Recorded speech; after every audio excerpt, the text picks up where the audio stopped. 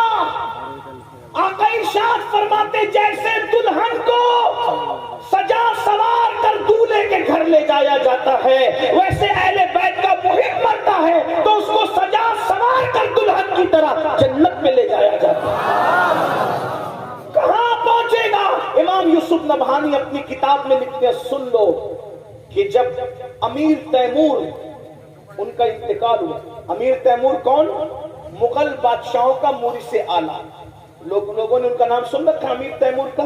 امیر Timur کا امام یوسف نبہانی لکھ رہے، بھائیوں میں نقل کر رہا ہوں ان کی بات کو، امیر تیمور کا انتقال ہوا، امام یوسف نبہانی لکھتے ہیں کہ اس کے بچپنے کے دوستوں نے اس کو خواب میں دیکھا کہ تخت بچھا ہوا ہے، اس پر اللہ کے رسول تخت پہ بیٹھے ہیں اور امیر تیمور حضور کے قدموں میں بیٹھا ہے۔ کہاں بیٹھا ہے امیر تیمور؟ حضور کے۔ بھائیوں یہاں پیر کے قدموں میں بیٹھنے کا موقع مل جائے تو آدمی سوچتا ہے میں مقدر کا سکندر ہوں کہ مجھے پیر کے قدموں میں بیٹھنے کا موقع مل گیا ہے نا، لیکن قربان جائے، ہائے ہائے ہائے، امیر تیمور کو کیا مقام ملا موت کے بعد؟ حضور کے قدموں میں بیٹھا ہے۔ تو بچپنے کے دوستوں نے رشک کرتے ہوئے کہا، او دشمن خدا، تیرا کون سا ایسا عمل تھا جو تو رسول اللہ کے قدموں میں مر کے پہنچ گیا، حضور کے قدموں میں پہنچ گیا؟ اس سے پہلے کہ تیمور کچھ کہتے آقا نے خود فرمایا، ارے یہ کچھ بھی تھا، میری اہل بیت سے محبت کرتا تھا، اس کو اس لیے مقام بنا دیا۔ یہ اہل بیت کی محبت کا صلہ ہے۔ اس لیے میرے بھائیوں، گناہ سے توبہ کرو، آج کی محفل توبہ کی محفل بن جائے، گناہوں سے بچو، نماز کے پابند بنو، نماز کی پابندی کرو، اس لیے کہ امام حسین جب بے نمازی یزید سے نفرت کر سکتے ہیں، ہم نماز نہیں پڑھیں گے تو ہم سے بھی نفرت کر سکتے ہیں، ہم شراب پئیں گے تو ہم سے بھی نفرت کر سکتے ہیں۔ اس لیے سچی توبہ کرو، امام حسین کو خوش کرو، ان کے نانا کو خوش کرو، ان کے رب کو خوش کرو، راضی کرو، اپنی زندگی کو بدلو تبدیل کرو، اور خاص طور پہ اپنے بچوں کو علم دین سکھاتے ہو سکھاؤ، ساتھ ہی ساتھ دنیاوی علوم بھی ان کو سکھاؤ، ان کو ایجوکیشن دو۔ کب تک کے غربت میں زندگی گزارو گے؟ کب تک ان پڑھ رہ کر زندگی گزارو گے؟ کب تک جہالت کی وادیوں میں زندگی گزارو گے؟ اہل بیت کا پیغام یہ بھی ہے، اس پورے گھرانے میں کوئی چھوٹا موٹا پڑھا لکھا تھا نہیں، سب بڑے بڑے پڑھے لکھے تھے، اس لیے سب امام ہوئے۔ اتنے بڑے بڑے پڑھے لکھے تھے کہ امام اعظم جیسے امام کے بھی استاد اگر دیکھنا ہے تو آپ کو اہل بیت کے گھرانے میں ملیں گے، امام شافعی کے استاد دیکھنا ہے تو اہل بیت کے گھرانے میں ملیں گے، امام احمد ابن حنبل کے استاد، یعنی استادوں کی زندگی دیکھنا ہے تو وہ سب آپ کو اہل بیت کے گھرانے میں ملیں گے۔ تو آپ بھی اپنے بچوں کو پڑھائیے، تعلیم دیجیے، یہ غربت کی زندگی سے آپ کو نکلنا پڑے گا، اس لیے کہ تعلیم عام ہوگی، غربت کا خاتمہ ہوگا، تعلیم عام ہوگی، اچھی سوچ عام ہوگی، تعلیم عام ہوگی، جرائم کا خاتمہ ہوگا، کرپشن کا خاتمہ ہوگا۔ یہ مت سوچو کہ ہمارے بچوں کو ہم کیوں پڑھائیں، بچوں کو پڑھائیں